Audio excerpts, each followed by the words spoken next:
오늘 우리 아브라함에 대해서 믿음이란 무엇인가라는 주제로 우리 말씀 공부하고 있는데요. 우리가 오늘 여섯 번째 시간입니다. 여섯 번째 시간으로 약속의 성취라는 주제를 가지고 함께 은혜를 나누겠습니다.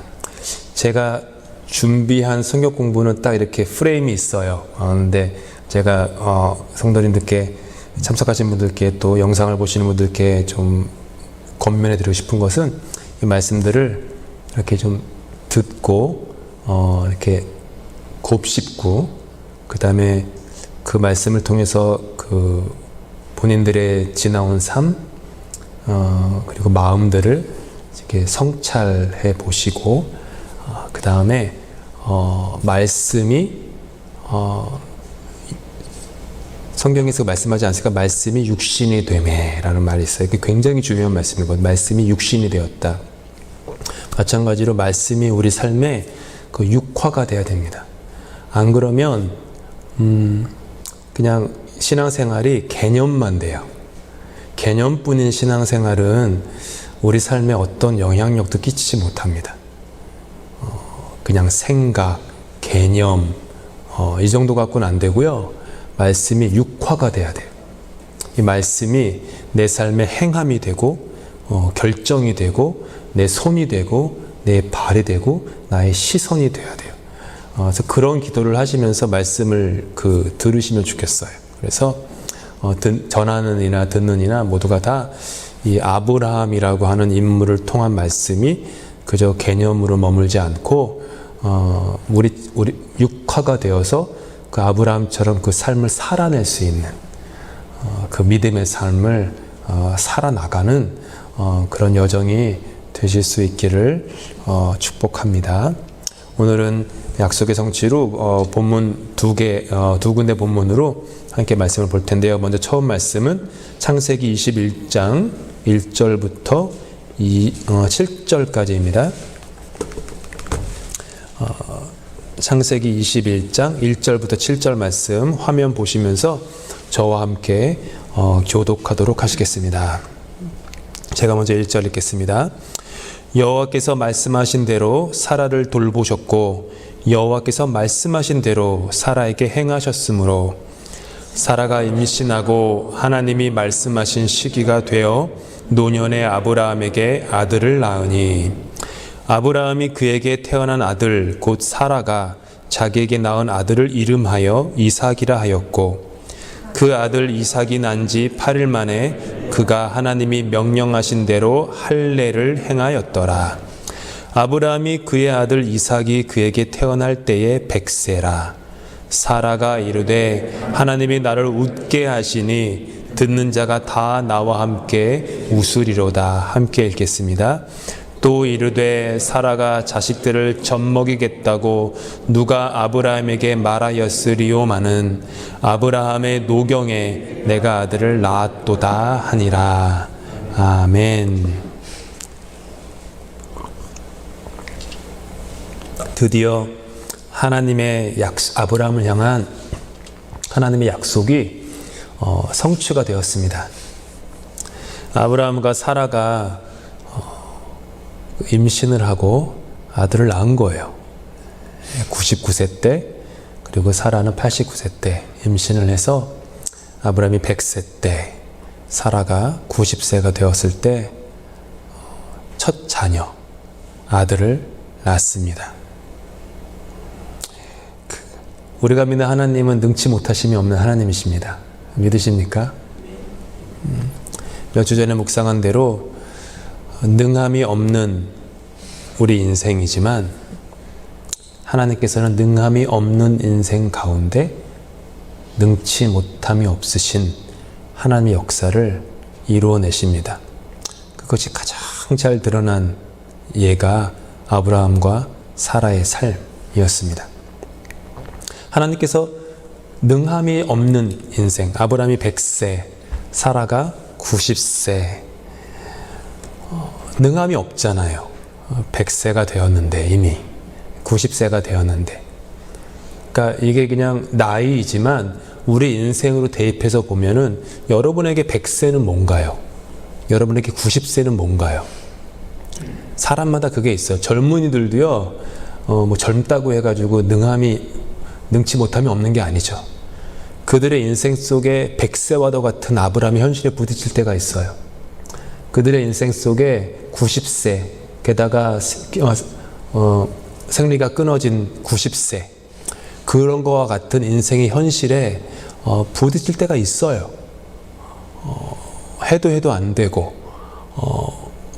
넘어가기에는 담이 너무 높고, 건너가기에는 강이 너무 넓고, 그런 어떤 인생의 현실이 있어요. 그게 다 누구나 그런 게 있어요.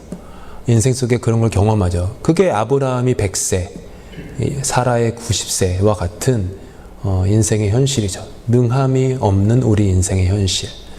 근데 능함이 없는 우리의 인생 가운데 능치 못하심이 없는 하나님의 역사가 이루시는 것도 되지만, 능함이 없는 인생이기 때문에 능하지 못하심이 없는 하나님의 역사가 이루어지는 것입니다. 이유는 믿음을 세우기 위해서예요. 능함이 있어서 내가 인생을 경영하고 내가 인생의 결과물들을 만들어내면 그 모든 것들은 내가 한 것입니다. 나의 능력과 나의 지식과 나의 경험과 이런 모든 것들을 한 것이기 때문에 거기에는 하나님이 들어설 공간이 없죠. 하지만 내가 능함이 없는 것을 너무 잘 알고 실패와 실수 속에 뒹굴 때 하나님이 나를 불쌍히 여기셔서 구원의 팔을 뻗으심으로 말미암아 구원받는 그런 우리의 인생은 거기서 하나님을 믿는 믿음으로 도약하게 됩니다. 이런 경험들이 인생에 매우 중요합니다. 능함이 없는 인생임에도 불구하고 능치 못하심이 없는 하나님의 역사를 한 번, 두 번 경험할 때마다 이 믿음의 수준이 팍팍 올라가요. 깊어져요. 하나님이 진정으로 살아계시는구나. 욥의 고백처럼 진짜 하나님을 본 바가 되었습니다. 내가 예전에는 하나님을 그냥 내가 알았는데 지금은 내가 하나님을 본 바요, 하나님을 만진 바가 되었습니다. 이런 고백으로 나아가는 거죠. 1절은요, 2번씩이나 반복해서 우리에게 강조합니다. 여호와께서 말씀하신 대로 사라를 돌보셨고 여호와께서 말씀하신 대로 사라에게 행하셨으므로. 이게 뭐냐 하면 사람의 말은 변개할지 모르지만 하나님은 하나님이 하신 말씀을 성실하고 신실하게 이루시는 분이다. 이거를 지금 강조하는 거예요. 우리가 믿는 하나님은요, 신실하신 하나님이세요. 우리가 믿는 하나님은 성실하신 하나님이세요. 하나님께서 지난 25년 동안 아브라함에게 말씀하신 대로 역사하셨어요. 아브라함은 알았던 거죠. 하나님은 말씀의 하나님이다. 하나님은 말씀의 하나님이다 라는 걸 알았어요. 기독교는 말씀의 종교 아닙니까?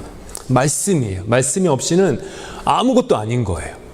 우리가 믿는 신앙이라는 것은. 하나님은 말씀이 하나님이시구나 라는 것을 하나님이 하나님의 말씀 때문에 자기 본토 친척 아비집을 떠났고, 하나님의 말씀 때문에 자기에게 자식이 주어질 것임을 믿었고, 하나님의 말씀 때문에 그는 믿음 없는 사람에서 믿음 있는 사람으로, 믿음의 조상으로 되었어요. 아브라함이 믿음의 조상이 되었던 것은 그가 뭐 신앙이 좋고 뭐 인격이 좋고 사람 됨됨이가 좋아서 그런 게 아니라 하나님이 아브라함의 인생 속에 말씀하셨기 때문에 아브라함이 믿음의 조상이 됐던 거예요. 누구에게나 다 동일해요. 아무리 부족하고 연약한 인생일지라도 하나님이 그 인생에게 말씀하시면, 그 말씀을 우리가 들으면 우리 인생 역시 아브라함처럼 믿음의 인생으로 변하는 거예요. 말씀으로 가득 차니까요. 나의 말들은 하나씩, 나의 그 인간적인 단어들은 하나 둘씩 사라지고 그 사라진 자리에 주님의 말씀들이 하나씩 둘씩 이렇게 채워지는 거죠. 여러분은 여러분의 인생을 붙잡고 있는 방향타와 같은, 이정표와 같은 말씀 한 구절이 있으십니까? 이 지구 어디에 여러분을 갖다 놓는다고 하더라도 늘 여러분을 어떤 상황 속에서도, 어떤 환경에서도 여러분을 지탱하는 말씀 한 구절이 있으십니까? 그게 있으셔야 돼요. 내 삶을 주장하는 말씀 한 구절이 없으면 말씀 전체가 없는 거예요. 내 인생을 지탱하는 말씀 한 구절이 있어서 내 모든 존재를 그 말씀에 건다면 나는 말씀 전체에다가 내 인생을 건 거예요. 이유는 뭐죠? 말씀은 날줄과 시줄처럼 서로 엮여 있기 때문에 말씀 한 절이 말씀 전체이고 말씀 전체가 말씀 한 절이 되기 때문이죠. 그게 있으셔야 돼요. 그래서 인생의 중요한 결정을 하실 때마다 그 말씀으로 돌아가셔야 돼요. 계속해서 돌아가셔야 돼요. 곱씹고 또 곱씹으셔야 돼요. 처음에는 이 말씀이 너무 좋아가지고 이 말씀을 나의 삶의 말씀으로 삼았다. 계속 생각하죠. 그 말씀을 되뇌이고 읊조리고 쓰고 기도하고 1년이 지나면 그때 보지 못했던 말씀의 다른 단어들이 나에게 막 새롭게 다가와요. 5년이 지나면은 그 전에 몰랐던 다른 말씀의 그 똑같은 그 센텐스인데 다른 어떤 단어들이 나를 막 붙잡아요. 다르게 해석이 되고 깊어지고 풍미가 더해지는 거예요. 20년이 지나면 또 그 말씀이 새로운 색깔로 나에게 다가오고 30년이 지나면 그 말씀이 그냥 막 만개하는 거예요. 내 삶 속에. 그런 거예요. 말씀은. 그 말씀이 반드시 있으셔야 돼요. 하나님은 우리를 말씀으로 인도하세요. 매 주일마다, 3일마다, 토요일마다 이렇게 우리가 주님 전에 나오는 이유는 하나님은 다른 그 어떤 것보다 하나님 당신의 말씀으로 우리의 삶을 인도하여 주신 하나님이시기 때문이죠. 말씀으로 인도함을 받는다라는 게 무슨 뜻이냐면 내 삶을 움직이는 추가 있는데 그 추를 감정이나 느낌이나 기분에 두지 않는다라는 거예요. 이전에는 내 기분대로, 내 감정대로, 내 느낌대로 막 말을 내뱉기도 하고 일을 막 집어치우기도 하고 일을 또 막 벌리기도 하고 사람에게 하지 못할 말을 하기도 하고 해야 할 말은 하지 또 못하기도 하고 막 이런 일들이 많았었는데 말씀으로 인도함을 받을 때에는 점점점 그런 느낌, 감정, 기분에 의해서 내 삶이 휘둘리지 않게 되는 거예요. 들을 귀 있는 자는 들을지어다 라고 하신 예수님의 말씀처럼 하나님의 말씀에 순종하는 그 말 잘 듣는 신앙인으로 성숙해지죠. 지난 몇 주간 살펴본 대로 아브라함과 사라는 말씀을 믿었습니다. 그런데 그들의 실수는 뭐냐면 말씀을 믿었는데 자기들의 방법으로 그 말씀을 이루려고 하였다. 그게 지난 몇 주 동안 우리가 묵상한 아브라함과 사라의 실수예요. 우리가 하는 실수 같은 거죠. 아브라함은 옛사람과 익숙함의 상징인 롯을 상속자로 믿고 그를 데리고 하란을 떠났어요. 말씀을 믿었기 때문이에요. 롯과 이별한 후에는 하나님의 말씀을 이루기 위해서 자기의 힘과 권세로 주장할 수 있는 엘리에셀이라는 종을 자신의 상속자로 삼으려고 했어요. 그러다가 시간이 지난 후에 아브라함의 몸에서 날 자식이라는 구체적인 말씀을 들었는데 사라는 아내 된 자신이 아브라함과 한 몸이라는 사실을 잊었어요. 아브라함의 몸에서 나는 거니까 내 몸은 아니어도 된다라고 하는 착각. 아브라함과 내가 한 몸이라고 하는 생각을 잊어버린 거죠. 분리한 거예요. 그러면서 자신의 여종 하갈을 남편에게 주어서 이스마엘을 낳게 합니다. 두 사람은 이스마엘을 상속자로 여긴 채 다 이루었다라고 생각해서 그 상태로 13년의 시간을 보냅니다. 둘 다 하나님의 말씀을 믿었는데 자기들의 방식으로 믿으려고 한 거죠. 그리고 자기들의 시간에 맞추어서 믿으려고 한 거죠. 근데 하나님의 뜻은 롯에게 있지도 않았고 엘리에셀에게 있지도 않았고 이스마엘에게 있지도 않았습니다. 하나님은 아브라함을 믿음의 아버지, 사라를 믿음의 어머니로 세우고자 하셨기 때문에 그들이 하나님의 그 전적인 은혜, 그거를 체험하길 원하셨어요. 능함 없는 인생에 능치 못하심이 없는 하나님의 은혜, 그 열매, 이삭을 그들에게 주신 것이죠. 13년의 세월이 흘렀어요. 가나안으로 떠난 지는 25년이 흘렀습니다. 25년이라는 그 시간의 항아리가 다 채워졌을 때에야 이삭이 주어졌어요. 그렇죠? 우리는 아브라함의 이야기를 다 아니까 몇 장밖에 안 되니까 금방금방 넘어가는데 아브라함과 사라의 입장에 한번 되어보세요. 25년의 시간. 얼마나 더딜까요? 그리고 25년이 걸릴 거라는 것도 몰라요. 알면은 25년쯤 걸릴 거야. 뭐 이런 거 좀 힌트라도 주셨으면 날짜를 세워가면서 기다릴 텐데 이 모른다라고 하는 거, 내가 가는 길이 해석이 되지 않는다라는 거, 이게 힘든 거거든요. 해석이 되면 고난도 견딜만 해요. 근데 고난이 너무 힘든 이유는 이 고난이 해석이 안 될 때, 그때 미치고 자빠지는 거예요. 해석이 안 될 때, 이해가 안 될 때, 그거죠. 인간의 입장에서 너무 더디기만 한 거죠. 하나님은 영원하신데 찰나의 시간을 사는 인간에게는 하나님의 약속의 성취가 더디게만 느껴지는 거예요. 시편 기자의 탄식처럼 어느 때까지입니까? How long? 이렇게 시편에 보면 그런 고백이 정말 많이 나오거든요. 하나님 어느 때까지입니까? 하나님 언제까지입니까? 이런 고백이 시편에 그냥 꽉 차 있는데 막 이런 거죠. 하나님 어느 때까지입니까?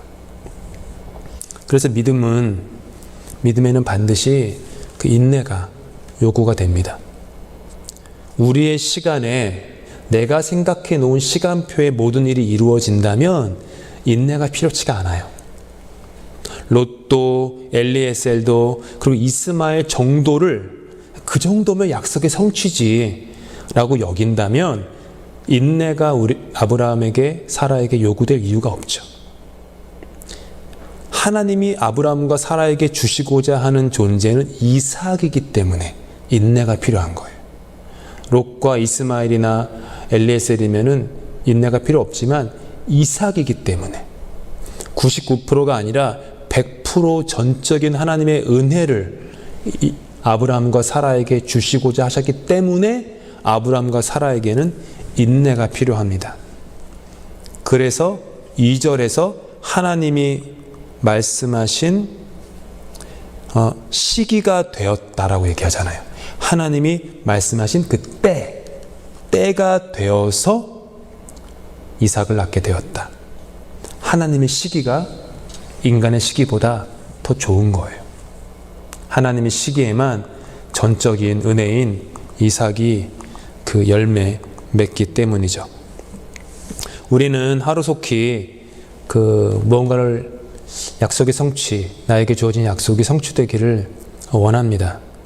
근데 만약 우리의 시간에 그것이 이루어진다면 죄악투성인 우리는요, 그것을 우리의 공로로 다 돌려요. 아브라함이 만약 75세 때 이삭을 얻었다면 아브라함이 과연 믿음의 사람이 될 수 있었을까요? 75세 때 너는 네 본토 친척 아비집을 떠나 내가 내게 지시할 땅으로 가라. 내가 너에게 아들을 줄 것이고 그 아들을 통해 민족을 이룰 것이다. 그 약속을 듣고 떠나자마자 임신을 하고 76세가 돼가지고 아들을 턱 하고 낳았어요. 그러면 아브라함이 믿음의 조상이 되어올 수 있었을까요? 상속자는 얻었을지 몰라도 믿음의 조상으로는 결코 세워질 수 없었을 것이죠. 야곱은요, 20년의 세월을 보낸 후에야 이스라엘이라는 이름으로 변화될 수 있었고, 요셉은 20년의 시간을 훈련받고 나서야 애굽의 총리가 되어 이스라엘 민족의 구원자가 될 수 있었고, 모세는 애굽에서 40년, 미디안 광야에서 40년, 또한 80년의 시간을 보낸 후에야 출애굽의 지도자가 될 수 있었습니다.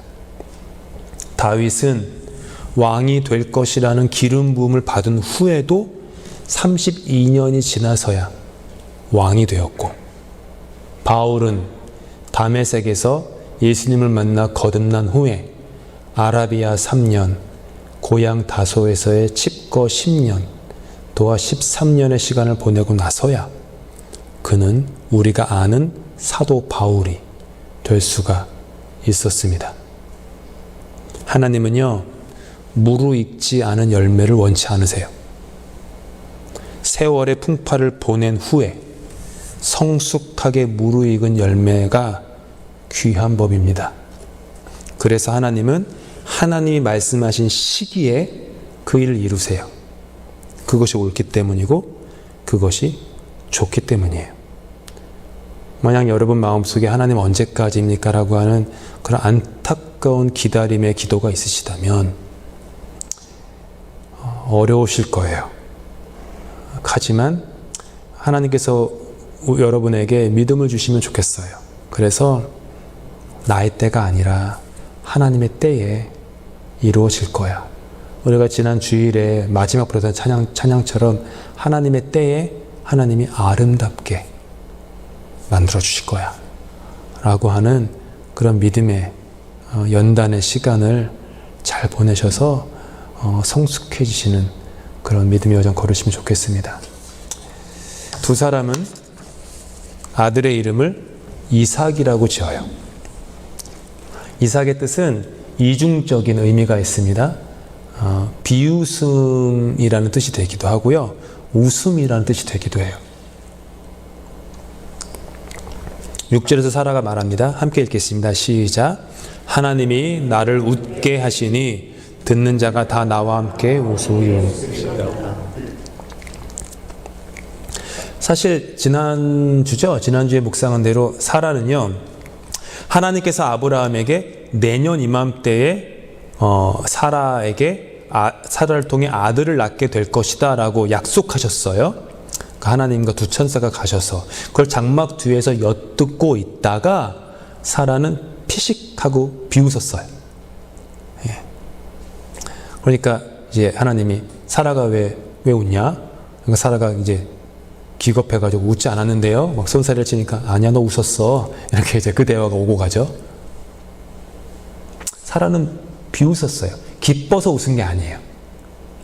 피식하고 웃었어요.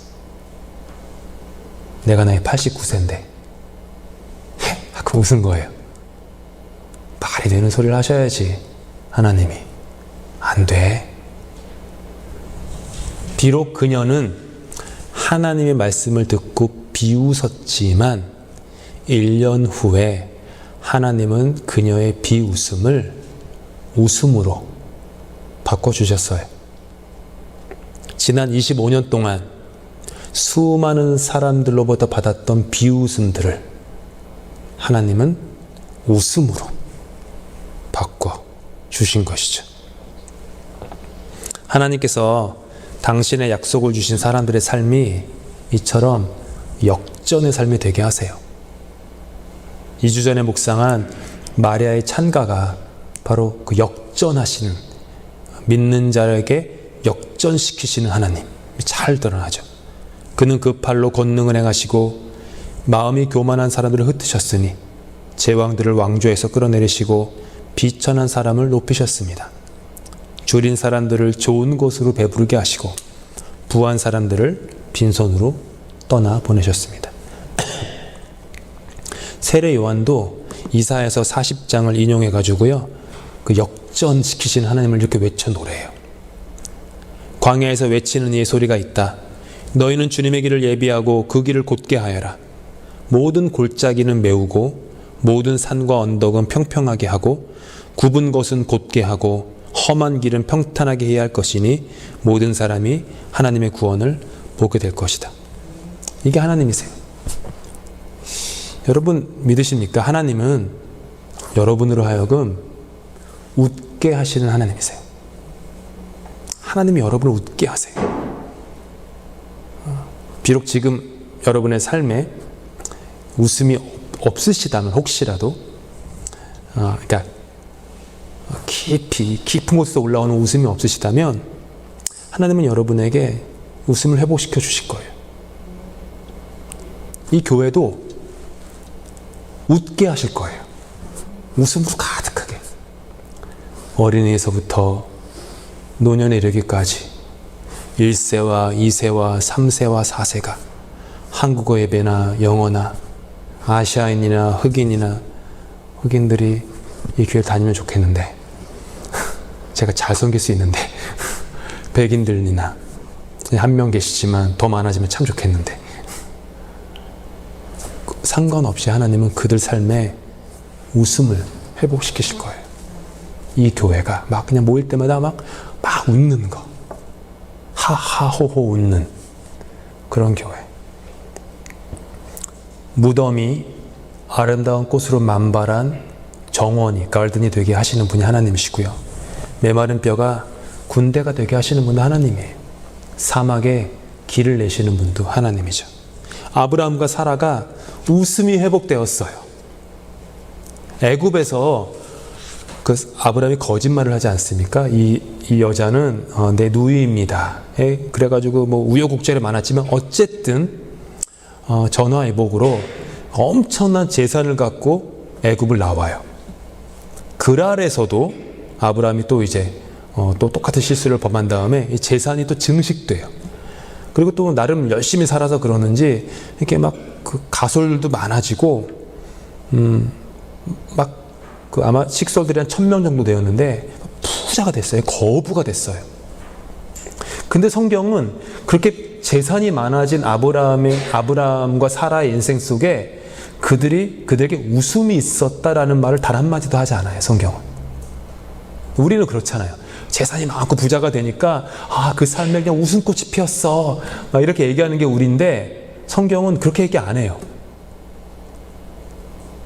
말씀하신 대로 여호와의 시기가 되어서 그들에게 이삭이 주어졌을 때에야 아브라함과 사라의 인생에 웃음꽃이 피게 되었다. 성경은 이렇게 얘기하는 거죠. 이렇게 하나님의 약속이 성취가 되었어요. 그러면 이제 보통 디즈니 영화쯤 되면 이쯤 돼서 이제 끝나야 돼요. 소위 말하는 해피리 에버 애프터. 다 끝나는 거죠. 얼마나 좋아요. 이제 애 낳고 행복하게 두 부부가 서로 의지하며 늦은 나이에 얻은 늦둥이를 잘 키우면서 가족이 정말로 이렇게 행복하고 두 분이 해로하다가 인생을 마쳤다. 그러면서 참 좋은데 성경은 여기서 멈추지 않죠. 하고 싶은 얘기가 더 있어요. 성경은 아직 아니라는 거예요. 그래서 22장 말씀을 함께 읽겠습니다. 22장 1절부터 19절 교독하도록 하겠습니다. 제가 먼저 읽습니다. 그 일 후에 하나님이 아브라함을 시험하시려고 그를 부르시되 아브라함아 하시니 그가 이르되 내가 여기 있나이다. 여호와께서 이르시되 내 아들 내 사랑하는 독자 이삭을 데리고 모리아 땅으로 가서 내가 내게 일러준 한 산 거기서 그를 번제로 드리라. 아브라함이 아침에 일찍 일어나 나귀의 안장을 지우고 두 종과 그의 아들 이삭을 데리고 번제에 쓸 나무를 쪼개어 가지고 떠나 하나님이 자기에게 일러주신 곳으로 가더니 제3일에 아브라함이 눈을 들어 그곳을 멀리 바라본지라. 이에 아브라함이 종들에게 이르되 너희는 나귀와 함께 여기서 기다리라. 내가 아이와 함께 저기 가서 예배하고 우리가 너에게로 돌아오리라 하고 그의 아들 이삭에게 지우고 자기는 불과 칼을 손에 들고 두 사람이 동행하더니 이삭이 그 아버지 아브라함에게 말하여 이르되 내 아버지여 하니 그가 이르되 내 아들아 내가 여기 있노라. 이삭이 이르되 불과 나무는 있거니와 번제할 어린 양은 어디 있나이까. 아브라함이 이르되 내 아들아 번제할 어린 양은 하나님이 자기를 위하여 친히 준비하시리라 하고 두 사람이 함께 나아가서 하나님이 그에게 일러주신 곳에 이른지라. 이에 아브라함이 그곳에 제단을 쌓고 나무를 버려놓고 그의 아들 이삭을 결박하여 제단 나무 위에 놓고 손을 내밀어 칼을 잡고 그 아들을 잡으려 하니 여호와의 사자가 하늘에서부터 그를 불러 이르시되 아브라함아 아브라함아 하시는지라. 아브라함이 이르되 내가 여기 있나이다 하매 사자가 이르시되 그 아이에게 내 손을 대지 말라. 그에게 아무 일도 하지 말라. 내가 내 아들 내 독자까지도 내게 아끼지 아니하였으니 내가 이제야 내가 하나님을 경외하는 줄을 아노라. 아브라함이 눈을 들어 살펴본즉 한 숫양이 뒤에 있는데 뿔이 수풀에 걸려 있는지라. 아브라함이 가서 그 숫양을 가져다가 아들을 대신하여 번제로 드렸더라. 아브라함이 그 땅 이름을 여호와 이레라 하였으므로 오늘날까지 사람들이 이르기를 여호와의 산에서 준비되리라 하더라. 여호와의 사자가 하늘에서부터 두 번째 아브라함을 불러 이르시되 여호와께서 이르시기를 내가 나를 가리켜 맹세하노니 내가 이같이 행하여 네 아들 네 독자도 아끼지 아니하였은즉 내가 내게 큰 복을 주고 내 씨가 크게 번성하여 하늘의 별과 같고 바닷가의 모래와 같게 하리니 내 씨가 그 대적의 성문을 차지하리라. 또 내 씨로 말미암아 천하 만민이 복을 받으리니 이는 내가 나의 말을 준행하였음이니라 하셨다 하니라. 함께 읽겠습니다. 이에 아브라함이 그의 종들에게로 돌아가서 함께 떠나 브엘세바에 이르러 거기 거주하였더라. 자, 아브라함이 더 바랄 수 없는 삶의 전성기를 맞이했습니다. 그토록 원하던 아들을 25년 만에 얻었죠. 부자가 되어서 거느리던 식솔이 아까 말씀드렸다시피 한 1000명 정도 되었어요. 왜 1000명이냐? 이거 그냥 학자들의 추측인데 예전에 조카 롯이 전쟁포로가 된 적이 있었거든요. 조카 롯이 전쟁포로가 되었을 때 아브라함이 자신의 휘하에 싸울 수 있는 건장한 남자 318명을 데리고 그를 구원해요. 싸울 수 있는 건장한 남자가 318명이었으면 아브라함 그 식솔이 그래도 1000명은 됐을 거다라는 합리적인 추측을 할 수 있는 것이죠. 이게 더 이상 부족할 것 없는 인생을 살게 되었어요. 그러니까 이민 생활한 지 25년 되었는데 정말 누구나 흠모하기 그지없는 아주 성공한 이민 1세가 된 거예요. 가나안 땅에 와가지고 누구나 부러워하는, 누구나 그와 계약을 맺으려고 하고 뭐 그런 성공한 인생을 살았는데 그 전성기에 아브라함에게 가장 큰 시험이 닥칩니다. 22장 1절 말씀에 그 일 후에 하나님이 아브라함을 시험하시려고 그를 부르시되, 그 일 후라고 했어요. 그 일 후라는 것은 이제 지금 방금 보신 말씀이 창세기 22장 1절이니까 그 일 후는 당연히 창세기 21장의 이야기가 되겠죠. 21장에서는 어떤 일이 있었냐 하면 저희가 시간 관계상 21장을 자세히 공부하진 않겠지만 그 아브라함이 아비멜렉과 언약을 맺어요. 언약을 맺으면서 아브라함이 하나님을 처음으로 하나님 당신은 영원하신 하나님입니다 라고 고백을 해요. 아브라함이 입술에서 처음 나온 고백이에요. 영원하신 하나님입니다. 영원하신 하나님이라고 고백할 정도로 성숙해졌을 때 하나님이 아브라함을 시험하시려고 불렀다. 그러니까 그 전에 성숙하지 않았을 때에는 하나님이 아브라함을 이런 카테고리로 시험하진 않으셨는데 이제는 그가 25년의 세월이 흐른 후에 하나님을 영원하신 하나님이라고 고백할 정도로 성숙하게 되니까 이제 그 수준에 맞는 시험을 하나님이 주시는 거예요. 이게 왜 성숙한 것이냐? 왜냐하면 12장에서 아브라함이 하나님을 처음 만났을 때에 아브라함은 하나님을 복 주시는 하나님으로 만났어요. 그게 아브라함의 신앙 여정의 시작이에요. 여러분은 어떤 하나님을 처음 만나셔가지고 교회 다니시기 시작했나요? 처음부터 영원하신 하나님을 너무 믿어져가지고 교회 다니셨는지는 모르겠지만 대부분의 사람들은 열의 9 정도는 복 주시는 하나님, 복 주시는 하나님이기 때문에 교회에 발을 디뎌요. 복 받기 위해서. 그렇죠. 나쁜 거 하나도 없어요. 그렇죠. 자연스러운 거고 당연한 거예요.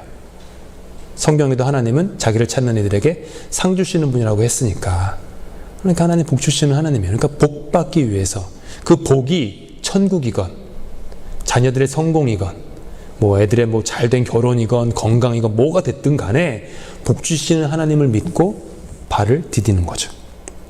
아브라함은 그래서 본토 친척 아비 집을 떠난 거예요. 복 주시는 하나님을 믿게 돼가지고. 그러다가 17장쯤 이르르니까 하나님이 아브라함과 다시 언약을 맺으시거든요. 그때 아브라함은 하나님이 전능하신 하나님입니다 라고 고백하게 돼요. 그러니까 아브라함의 신앙이 복 주시는 하나님을 믿던 신앙에서 전능하신 하나님을 믿는 신앙으로 옮겨간 거예요. 근데 전능하신 하나님을 믿게 된 신앙은 옮겨간 게 되게 자연스러워요. 왜냐하면 아브라함이 그만큼 나이가 들었거든요. 노년이 된 거예요. 점점점 노년이 되었음에도 불구하고 약속받은 아들을 낳지 못하는 아브라함에게 있어서 어떤 하나님이 필요해요? 전능하신 하나님이 필요하잖아요. 그렇죠. 전능하신 하나님이 나같이 이런 노인에게 약속하신 아들을 주셔야지 라고 하는 그 믿음으로 옮겨간 거예요. 그러다가 하나님께서 아브라함의 믿음이 거기서 멈추지 않게 하시고 100세에 이삭을 낳은 후에, 그리고 아마도 이삭이 15살쯤 되었을 때, 왜 15살이냐? 이거는 그냥 추측이에요. 왜냐하면 지금 본문에서 이삭이 그 번제 나무를 메고서 산을 올라갔거든요. 번제를 쓸 나무면 양이 꽤 많았을 텐데 그 나무를 메고 지게꾼처럼 나무를 메고 모리아산을 올라갈 정도면 뭐 5-6살은 아닐 거 아니에요. 10살 정도가 그 나무를 메고 올라갔을까요? 쉽지 않아요. 10살? 우리 이한이 메고 못 올라가요, 산. 그 정도 안 됩니다. 15살 정도는 돼야지 그래도 그 정도 되는 양의 나무를 메고 올라갈 거니까 합리적으로 15년쯤 흘렀을 거다. 그래서 아브라함이 115세 정도, 이삭이 15살 정도 되었을 거다라고 이렇게 상식적으로 생각할 수 있는 것이죠. 이때 하나님이 아브라함한테 나는 영원한 하나님이다 라는 걸 가르쳐 주셨어요. 그러니까 보세요. 복 주시는 하나님이 전능하신 하나님으로, 전능하신 하나님이 영원한 하나님으로, 아브라함의 신앙이 하나님에 대한 그 이해와 폭이 깊어지는 만큼 성숙해져 갔던 거예요. 115세가 된 자신의 육체를 뛰어넘는 하나님, 겉으로 노년에 낳은 15세 된 아들 이삭의 육체를 뛰어넘는 영원한 하나님, 자기가 그동안 모은 모든 재산과 소유한 땅을 뛰어넘는 영원한 하나님, 자기 눈에 보이는 수백 수천의 사람들을 뛰어넘어 물이 바다 덮음같이 여호와 하나님의 자녀들을 세우고자 하시는 그 영원한 하나님. 아브라함은 그런 믿음의 경지까지 갔던 거죠. 그래서 아브라함이 감당할 만한 시험을 받을 준비가 되었을 때, 그때 하나님은 그에게 이삭을 바치라고 하시는 거죠. 여러분이 좋아하시는 성경 구절 중에 감당치 못할 시험 주심을 허락지 않는다. 그리고 그렇다면 그걸 피할 길을 내신다. 그런 것처럼 아브라함이 감당할 준비가 되었을 때 이삭을 바치라고 하시죠. 22장 1절에서 하나님이 말씀하시죠. 하나님께서 아브라함을 시험하시려고. 이게 뭐예요? 하나님께서 아브라함을 시험하시려고, 즉 하나님의 의도가 있었다라는 뜻이에요. 하나님은 그냥 우연처럼 어떤 아브라함을 시험하신 게 아니라 분명한 목적과 의도를 가지고 아브라함을 시험하셨다. 그 하나님의 의도는 약속의 열매인 이삭을 거두는 게 아니었어요. 하나님은 아브라함을 조금 더 연단하심으로 말미암아 아브라함이 그 믿음의 실력을 갖기를 원하셨던 거죠. 시험이라는 게요, 똑같은 단어인데 이게 사탄에게 붙으면 그 유혹이에요. 그래서 그 목적은 실족과 파멸이죠. 근데 이 시험이 하나님께 붙으면 연단이 돼요. 또 그 연단의 목적은 언제나 성장과 새 생명과 믿음의 실력이에요. 그러니까 누가 시험을 하느냐, 이게 중요한 거예요. 하나님이 우리를 시험하시는 것은 우리를 살리고자 하심이고, 새 생명 주기 위하심이고, 믿음의 실력을 키우게 하기 위함이죠. 그래서 하나님은 아브라함에게 이삭을 번제로 바치라고 하죠. 이 번제가 뭐죠? 하나도 남기지 않고 다 태우는 거. 이걸 이제 번제라고 하죠. 그 하나님의 전적인 은혜로 주어진 이삭이니까 그냥 그게 아브라함의 너 소유가 아니야. 이걸 한 번 더 리마인드 하시는 거예요. 번제잖아요. 번제. 번제는 싸그리 다 없애는 건데 찌꺼기 없이 다 태우는 게 번제인데 이 모든 것이 내 것이다라는 상징이거든요. 번제는 언제나. 그러니까 이삭을 번제라고 바쳤다는 것은 아브라함 100세에 낳은 아들이니까 얼마나 그 아들이 귀해. 눈에 넣어도 아프지 않지. 근데 아브라함 잊지 마. 이삭은 네 게 아니야. 이삭은 네 소유가 아니야. 네가 비록 아비가 되어서 이삭을 건사할지 몰라도 네 뜻대로 이삭을 좌지우지하는 수 없어. 내가 이삭을 향한 계획과 뜻이 있어. 네 소유가 아니야. 네 맘대로 주장하지 마. 이걸 하나님은 아브라함에게 분명하게 각인시켜 주시려고 했던 거죠. 하나님은 아브라함에게 이삭을 바로 그 자리에서 바치라고 하지 않으세요. 3일 동안 걸어갈 것을 요구하세요. 3일간 걸어가면서 아브라함은 속에서 무슨 생각을 했을까요? 아브라함은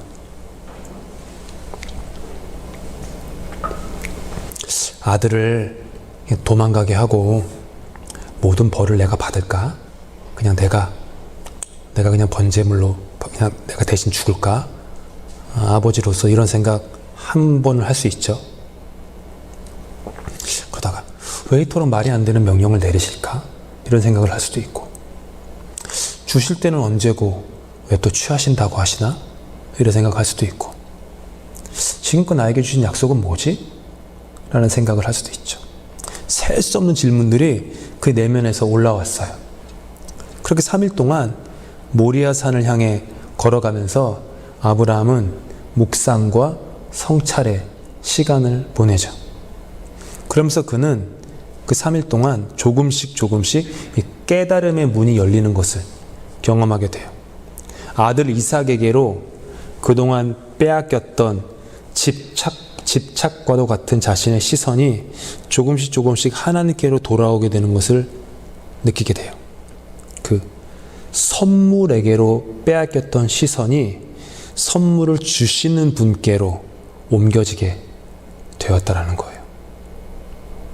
75km 정도 되는 사흘길을 걸어갑니다. 산기슭에 다다르자 종들에게 거기서 기다리라고 말합니다. 왜냐하면 예배하러 산에 올라갔다 내려오겠다, 이렇게 얘기하죠. 예배하러. 예배는 이삭을 바치는 것, 이 얘기를 하는 거예요. 그래서 아브라함에게서 나타나는 예배의 원형이 뭐냐면은 예배는 언제나 이삭을 바치는 자리, 나의 이삭, 그것이 무엇이 되었던 내 안에 있는 이삭, 내가 가지고 있는 이삭을 하나님께 내려놓는 자리, 그게 예배예요. 또 예배 가가지고 또 이삭을 움켜쥐고 이삭의 바지끄덩이 붙잡고 또 집착하고 절대 놓지 못해 이러면서 하는 게 예배가 아니죠. 예배는 이삭을 그 종류가 무엇이든지 간에 이삭을 하나님 앞에 번제로 태우는 그런 자리예요. 여기서 그래서 주일 예배 때마다 이 자리에 오실 때마다 하나님은 여기 앉아있는 한 분 한 분들의 그 마음속에서 번제 불이 올라가고 있나? 그걸 보실지도 몰라요. 누구야? 너는 지금 네 안에 있는 이삭을 번제물로 태우고 있구나. 근데 누구는 보시는데 이삭이 안 태워지는 거야. 그런 거예요. 계속해서 자기 고집, 욕심, 미움, 시기, 질투, 증오, 분노 이런 것들만 계속 마음에 있으면 예배가 온전치 못하다. 이삭을 번제로 바치지 못하니까. 그런 거겠죠.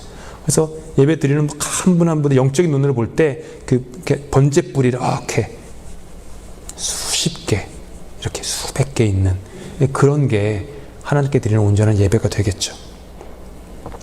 그 종들한테 2명의 종들이었어요. 아브라함이 그의 믿음을 이렇게 보여줘요. 이렇게 얘기해요. 이에 아브라함이 종들에게 이르되 너희는 나귀와 함께 여기서 기다리라. 내가 아이와 함께 저기 가서 예배하고 함께 읽겠습니다. 우리가 너희에게로 돌아오리라 하고.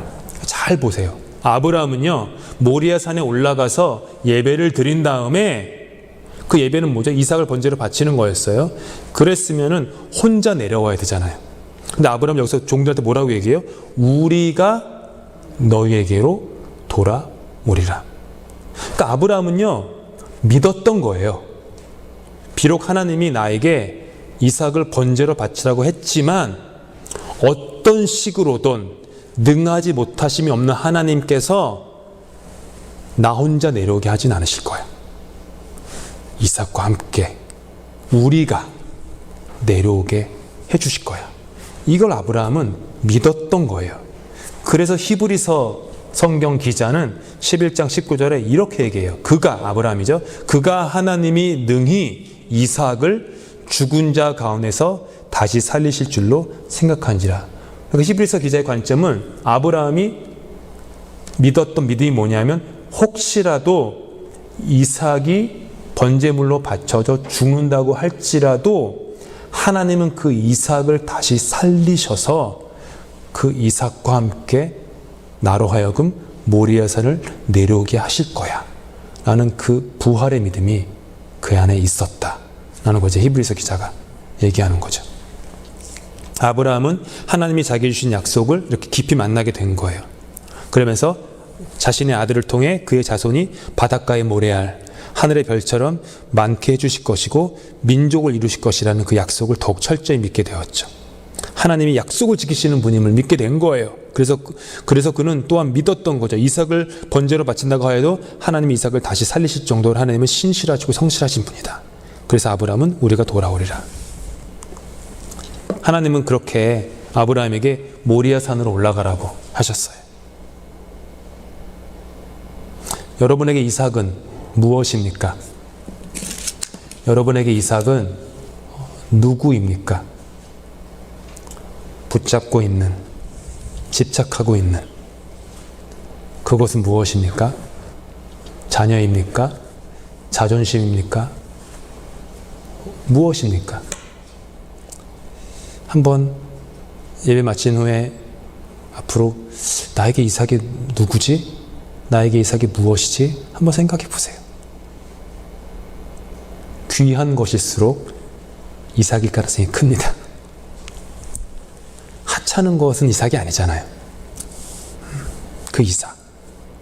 그리고 하나님이 아브라함에게처럼 아브라함을 믿음의 조상으로 부른다면 아브라함과 같은 믿음의 여정을 걷는다는 뜻이잖아요.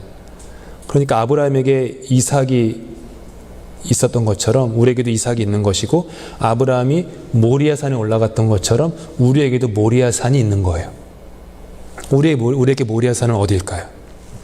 우리가 올라가야 할 모리아산, 우리가 움켜쥐고 있는 것, 우리가 집착하고 있는 것, 내려놔야 할 그 자리, 모리아산.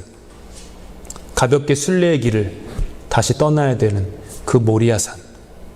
모리아산에서 믿음의 결단을 내려야 할 그 모리아산 어디일까요? 움켜쥐고 있는 이삭을 결박하고 제단 위에 놓고 칼을 뽑아 들라고 말씀하시는 그 모리아산. 쭈삣쭈삣 거리지도 말고 아까워하지도 말고 주저하지도 말고 칼을 뽑으라고. 아브라함이 칼 뽑는 신용을 한 게 아니거든요. 얼마나 아브라함이 진심으로 칼을 뽑았으면 천사가 아브라함아라고 부르지도 않고 아브라함아 아브라함아 하고 2번이나 부르잖아요. 급박한 거예요. 천사가. 그 정도로 아브라함은 칼을 뽑았던 거예요. 내 안에 있는 이삭을 뿌리째 뽑기 위해서 단호하게 칼을 뽑았던 것이죠. 그 다음에 19절에서부터 아브라함의 인생 이야기에 더 이상 이상하게도 이삭 이야기가 등장하지 않아요. 1사장에 이제 이삭이 중심으로 된 이야기가 나오기 전까지 아브라함의 그 인생에서 이삭이 사라져요. 자세히 한번 보세요. 이삭의 이야기가 사라져요, 그냥. 그전에는 모든 게 이삭을 낳는 데 집중되어 있고 이삭을 바치는 것까지 모든 아브라함의 인생 이야기가 집중되어 있다가 모리아산 이후부터 이삭이 사라져요. 그냥 성경은 침묵해요. 아브라함의 인생에서 이삭이 사라졌다고. 침묵해. 뭐죠? 아브라함은 이삭을 진짜 드렸던 거예요. 진정으로 하나님께 드렸던 거예요. 집착에서 자유해졌던 거예요. 움켜쥐고 있던 것들을 놨던 거예요. 진짜 믿음의 사람이 됐던 거예요. 그래서 더 이상 아브라함의 인생에 이삭이라는 존재가 등장하지 않게 되는 거죠. 아브라함처럼 저와 여러분도 진정으로 자유하게 되는 그런 신앙의 여정을 다 걸으실 수 있으면 좋겠습니다. 오늘 6번째 시간이었고요. 다음 주가 아브라함 마지막 시간입니다. 다음 주에 이제 요쯤 되면 아브라함 얘기가 끝날 거 끝나야 되죠. 근데 또 안 끝나요.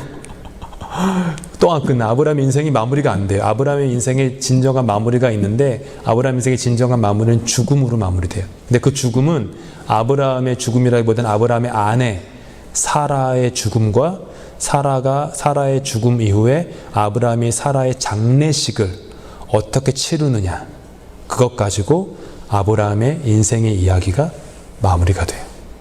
물론 그때 아들 이삭을 결혼시키는 것까지도 이야기가 있지만 결혼 이야기를 하기에는 또 시간이 너무 많이 좀 필요한 것 같아가지고 다음 주에는 좀 장례 이야기를 조금 더 한 5분의 3, 4 정도는 장례 이야기, 나머지 5분의 1 정도는 이삭을 결혼시키는 이야기, 그 정도 포션으로 말씀 나눠드리고 그 아브라함 그 성경 공부 마치도록 하겠습니다.